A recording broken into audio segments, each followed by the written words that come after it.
안녕하세요. 맞춤안경사TV 안경사 은사빈입니다. 네, 반갑습니다.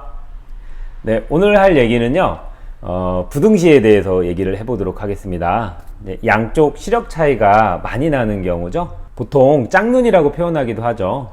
부등시 같은 경우에는 도대체 어떤 게 불편할까요? 오른쪽과 왼쪽, 왼쪽과 오른쪽, 상의 크기 변화 때문에 불편합니다. 이를테면은 오른쪽 같은 경우에는 근시 오목렌즈 도수를 마이너스 4디옵터를 쓰고 있다라고 가정을 해볼게요. 왼쪽 같은 경우에는 정상시력이라고 가정을 또 한번 해볼게요. 자, 그렇다면은 오른쪽 오목렌즈 도수는 어떻죠? 사물이 작아 보이죠. 그래서 오른쪽으로 봤을 때는 사물이 4디옵터니까 굉장히 좀 작아 보여요. 그러면은 이 작게 보이는 상과 크게 보이는 상을 하나로 합을 한다라는 게 굉장히 어려워요. 네, 그런데 이런 부등시 같은 경우에는 선천적으로 가지고 태어난 경우가 있고, 그 다음에 후천적으로 발생한 상황이 있죠. 근데 사실 선천적인 경우는 사실 크게 문제가 되는 경우는 좀 드물더라고요. 왜냐면은 어렸을 때부터 안경을 꾸준하게 착용을 해왔고, 검사도 잘 해서 썼기 때문에 가령 오른쪽이 4디옵터 이상이고 왼쪽은 정상시력이라 하더라도 그렇게 문제가 되는 경우는 드물었었어요. 자, 그런데 후천적인 경우가 있습니다. 자, 이를테면은 가장 대표적인 사례가 백내장 수술 후에요. 이를테면은 오른쪽 마이너스 4디옵터, 왼쪽 마이너스 4디옵터였던 도수라고 가정을 해볼게요. 그런데 백내장 수술을 하게 되는 상황이 됐어요. 그런데 백내장 수술을 왼쪽만 하게 됐습니다. 자, 그러면은 왼쪽 도수는 수술을 하면서 도수를 0으로 만드는 경우, 정상시력으로 만드는 경우가 좀 많더라고요. 그러면은 왼쪽은 정상시력 0이 됐고 오른쪽은 수술을 안 했기 때문에 기존에 4디옵터라는 도수를 가지고 있어요. 기존에는 4디옵터만큼, 오목렌즈 도수 4디옵터만큼 사물을 작게 보고 오른쪽도 작게 봤고 왼쪽도 작게 봤어요. 그거를 머릿속에서 이 뒷내 후디엽에서 요거를 하나의 상으로 우리가 만들어서 인식을 하고 있었었는데, 수술 후에 갑자기 이쪽은 이만했던 사물이 정상적으로 이렇게 크게 보이고 오른쪽은 기존처럼 그냥 작게 보이는 상으로, 그러니까 이쪽은 이만하게 이쪽은 이만하게 이렇게 바뀌어 버린 거죠. 여러분 어떨 것 같으세요? 이분은 굉장히 적응하기가 어려워요. 이렇게 양쪽에 상의 크기가 다르게 맺히는 경우를 이제 부등상시라고 하는데, 부등상시가 발생을 하면은 굉장히 불편해요. 오른쪽과 왼쪽의 사물의 크기 차이가 4% 이상만 차이가 나더라도 그거는 굉장히 좀 적응이 좀 어렵다라고 해요. 이제 전문 안경 선생님들이 해결을 해드려야 되겠죠.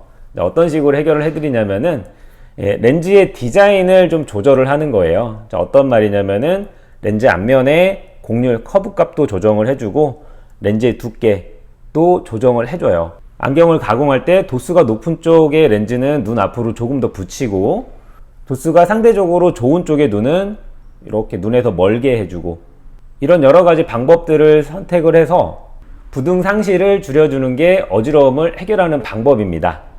그런데 제가 아까 부등상시를 줄여주기 위해서, 배율 차이를 적게 하기 위해서 렌즈를 한쪽을 두껍게 한다고 그랬잖아요. 두껍게 하는 쪽이 어떤 쪽이냐면은 시력이 더 안 좋은 쪽. 자, 이를테면은 오른쪽이 아까 마이너스 4디옵터를 예를 들었잖아요. 4디옵터도 렌즈가 두툼해요. 그런데 이 4디옵터보다 더 두껍게 만드는 거예요. 사실 저희가 이런 거 현장에서 해드릴 때 고객님들 굉장히 싫어하세요. 오른쪽 왼쪽 두께 차이가 너무 나니까 안경도 이렇게 끼우뚱해져 버리고, 무게 때문에.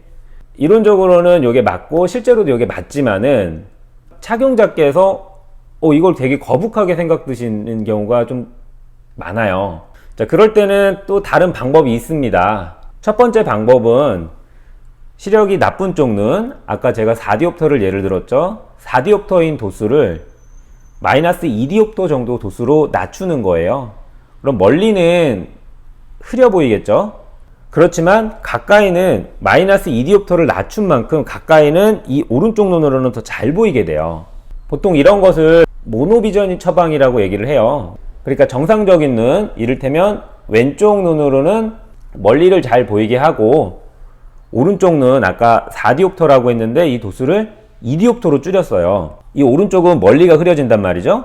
대신 이 오른쪽으로는 가까이를 잘 볼 수 있게 서로 역할 분담을 해주는 거죠. 믹스 매치죠.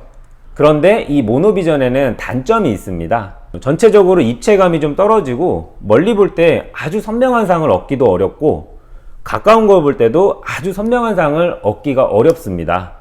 하지만 이거는 이도 저도 안 될 때 차선으로 어쩔 수 없이 선택하는 방법입니다. 또 하나의 방법은 컨택트 렌즈를 착용하는 방법이에요.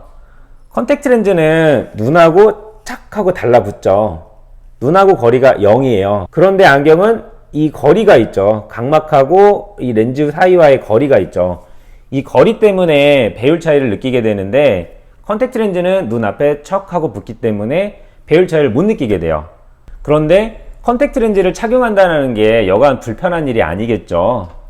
그렇지만 백내장 수술 후에 갑자기 생겨버린 짝눈, 부둥시로 인한 경우 갑자기 내 생활이 굉장히 불편하게 돼요. 그냥 이 짝눈인 상태로 일반 생활을 도저히 할 수가 없어요. 그렇기 때문에 이것 또한 좀 받아들여야 되는 경우가 좀 있습니다.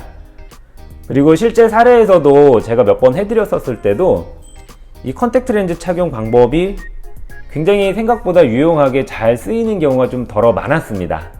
자, 오늘은 이렇게 해서 부등시 양쪽 시력이 차이가 나는 짝눈에 대해서 한번 제가 설명을 해드려 봤는데 아까 말씀드렸듯이 선천적인 것과 후천적인 것이 있죠. 선천적인 것에서는 우리 부모님들 같은 경우에는 우리 아이의 양쪽 시력 차이가 2디옵터 이상 차이가 나는지를 한번 확인을 해 주시고요. 우리 부모님들 중에서 양쪽 시력 차이가 2디옵터 이상 차이가 나는 분들이라면은 자녀분도 그럴 확률이 굉장히 높아요. 그렇기 때문에 꼭 그 정확한 검사를 받고서 꾸준하게 안경을 맞춰 주셔야 돼요.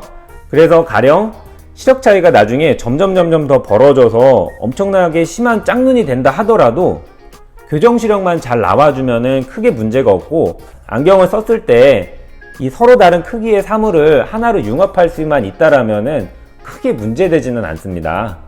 백내장 수술 같은 것을 한 후에 양쪽 시력 차이가 나는 경우는 렌즈의 두께와 렌즈의 곡률 값을 다르게 하는 렌즈 혹은 양쪽 시력 차이가 나게 쓰게 하는 모노비전 처방 혹은 컨택트 렌즈 처방 같은 것을 활용을 할 수가 있습니다.